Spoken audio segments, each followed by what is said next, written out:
Salut les devins, c'est Saikyo. Au cas où vous l'auriez manqué, hier soir, assez tard, c'était à peu près minuit, un truc comme ça, je vous ai publié la vidéo de réaction par rapport au nouveau trailer du film Dragon Ball Super Broly, le trailer numéro 2. Dans cette vidéo-là, qui est affichée à l'écran, il y a une fiche qui s'affiche en haut à droite, vous avez le lien en description. Elle sera aussi cliquable à la fin de cette vidéo-là, elle sera en top commentaire épinglé. Bref, elle sera partout. Je vous donnais aussi un lien pour voir en 1080p le trailer du film Broly, au cas où vous l'aurez toujours pas vu, bien sûr le trailer numéro 2, et du coup n'hésitez pas à les soutenir et réagir sur cette vidéo là d'hier soir, au cas où vous l'auriez manqué. Bref, pour aujourd'hui, on a de tout nouveaux spoilers concernant le film Dragon Ball Super Broly. Décidément ça n'arrête pas, après le trailer de nouveaux spoilers, mon analyse du trailer est toujours prévue, ne vous inquiétez pas, c'est en préparation. Et aujourd'hui on a des informations qui nous viennent du magazine Saikyo Jump, qui est donc sorti au Japon bien sûr. On a de nouveaux visuels que je vous montre dès maintenant à l'écran avec une toute nouvelle image de Broly, qui nous apprend pas grand chose sur ce qu'il peut être, etc. Mais qui est quand même sympa à voir. On voit que le dessin est plutôt pas mal et voire plus que correct sur cette image-là. Sinon, tous les autres visuels que l'on a sur la page sont les mêmes qu'auparavant. Et je vais remercier bien sûr le site dragonballsuper-france.fr et Frieza-sama également au niveau des sources. Bon, vous avez vu les images qui nous apportent pas grand chose de plus, mis à part cette image-là de Broly. Mais le texte, lui, nous apporte de nouvelles informations plutôt intéressantes, sincèrement. On nous dit, la force de cet homme, 3 petits points, est inarrêtable. Donc voilà, on parle forcément de Broly, on parle pas d'autre chose.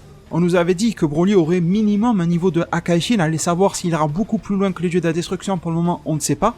Broly, l'homme qui va dans le film s'entrechoquer avec Goku et compagnie. Nous allons vous dévoiler ses impensables secrets ici. Secret numéro 1. Ce que porte Broly à son cou est un bijou, point d'interrogation. La réponse est, Broly porte à son cou un collier étrange. Il semblerait que ce ne soit pas un accessoire bijou, mais un mécanisme permettant de stopper Broly lorsqu'il est hors de contrôle. Donc les devins, on a une confirmation de ce dont on se doutait déjà.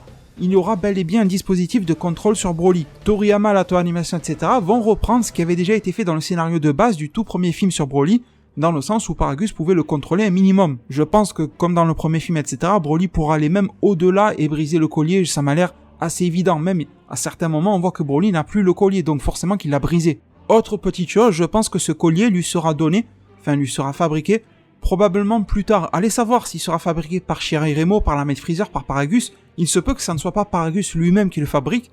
Je pense que c'est Paragus qui va avoir le contrôle sur l'objet, mais que ça ne sera pas forcément lui qui va le faire inventer, comme c'était le cas dans le tout premier film. Il se peut que ça soit Freezer ou autre qui ordonne à Kikono, par exemple, qui est un grand scientifique de l'armée de Freezer, de faire ce type de prototype d'appareil là. D'ailleurs, en parlant de ça, de ces colliers, on parle beaucoup de Broly, etc. Mais qu'est-ce qu'il arriverait si ils arrivaient à mettre ces colliers autour du cou de Vegeta et de Broly? Donc je pense pas que ça sera le cas, mais imaginez qu'il y ait d'autres exemplaires du collier qui sont en possession de Freezer et que celui-ci peut réduire au maximum les pouvoirs de Goku et Vegeta.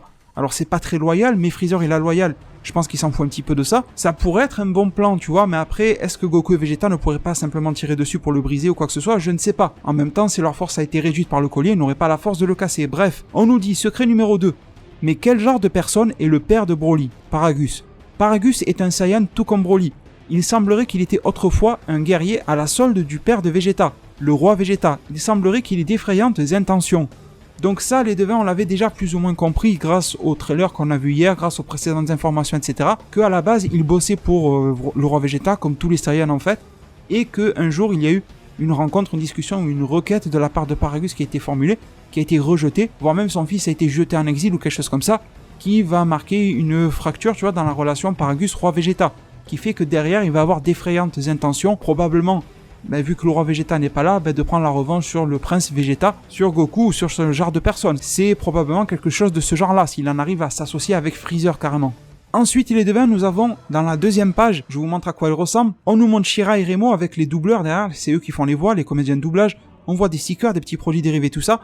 Le Goku, je vous l'ai dit, qui tient le bâton de Kamessine, il n'en tenait pas trop compte, c'est juste pour marquer le coup pour un événement. Et vous voyez une drôle de bête que je vous avais déjà présentée précédemment, qui nous était annoncée comme étant sur la planète Bampa ou Vampa, vous l'appelez comme vous voulez, et on nous dit, cette seconde page nous tease une créature qui fera son apparition dans le film et qui devrait avoir un rôle à jouer. On ouvre les guillemets, révélation d'un secret absolu. Dans le film, une créature inquiétante et remplie de mystères fait son apparition. Une créature à 6 pattes vivant sur une dite planète. Elle est répugnante, mais contrairement aux apparences, il semblerait qu'elle ait un rôle à jouer.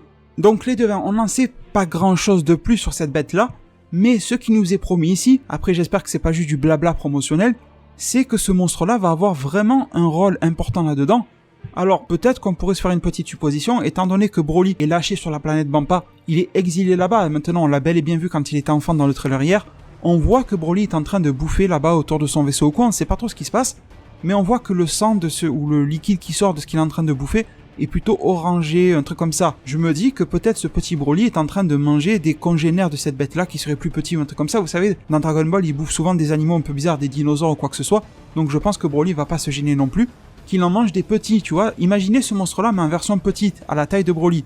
Sauf que forcément, quand tu t'en prends au petit, il arrive souvent la mère ou au pire le père, tu vois, pour défendre, etc.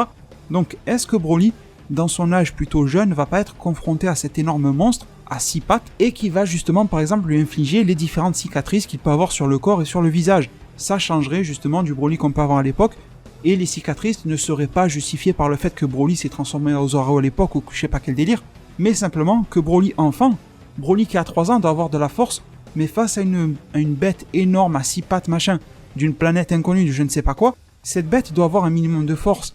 Et Broly, je le vois bien, Broly qui est tout petit, qui a 3 ans, je le vois bien gagner contre ce monstre-là, un peu comme un Gohan qui pouvait affronter des dinosaures ou quoi, mais je le vois gagner avec vraiment beaucoup de difficultés. En plus, Broly n'a pas d'armes, contrairement à Gohan dans l'entraînement qui avait une petite épée derrière lui, tu vois. Donc sans armes, livré à lui-même, ne sachant pas se battre et en seulement 3 ans, et venant d'être à peine exilé de la planète Vegeta, Broly va énormément galérer, sûrement se prendre de gros coups, de grosses blessures, peut-être, pourquoi pas frôler la mort, peut-être que ce monstre-là, à 6 pattes, va nous permettre de comprendre à quel point Broly est puissant, et que dans des cas extrêmes, il est capable de se transformer. Il se peut, ça m'a l'air assez logique quand on se base au tout premier film Broly, rappelez-vous dans le tout premier, il y avait Broly, tout bébé, qui sauvait son père Paragus en faisant une espèce de semi-transformation, les pupilles devenaient blanches, alors qu'il était tout bébé, il s'envolait, il y avait une aura autour de lui qui le protégeait lui et son père, donc pourquoi pas, Broly se faisant attaquer par cette créature-là, il est pas assez puissant face à ça, il se prend des grosses cicatrices au niveau du cœur, au niveau du visage, etc., il va frôler la mort tout simplement, et à partir de ce moment-là, son pouvoir de Super Saiyan légendaire ou je ne sais quoi, ferait apparition, oui, sur un petit de 3 ans, mais j'ai envie de vous dire pourquoi pas, et lui permettrait, dans un élan de rage, de tout simplement défoncer ce monstre-là.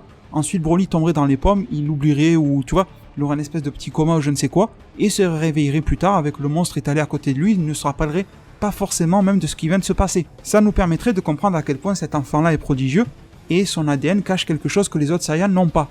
Du coup les devins, nous en sommes arrivés à la fin des informations pour aujourd'hui. N'oubliez pas s'il vous plaît, bien sûr, de soutenir cette vidéo-là, de vous abonner, mais aussi d'aller consulter la vidéo que je vous ai proposée hier soir. Le lien sera disponible en description et cliquable à la fin de la vidéo là. Concernant toutes mes réactions à chaud sur le nouveau trailer, le trailer numéro 2 de la New York Comic Con du film Dragon Ball Super Broly, je vous remercie tous énormément, prenez tous super bien soin de votre futur, et à plus pour de prochains arts divinatoires.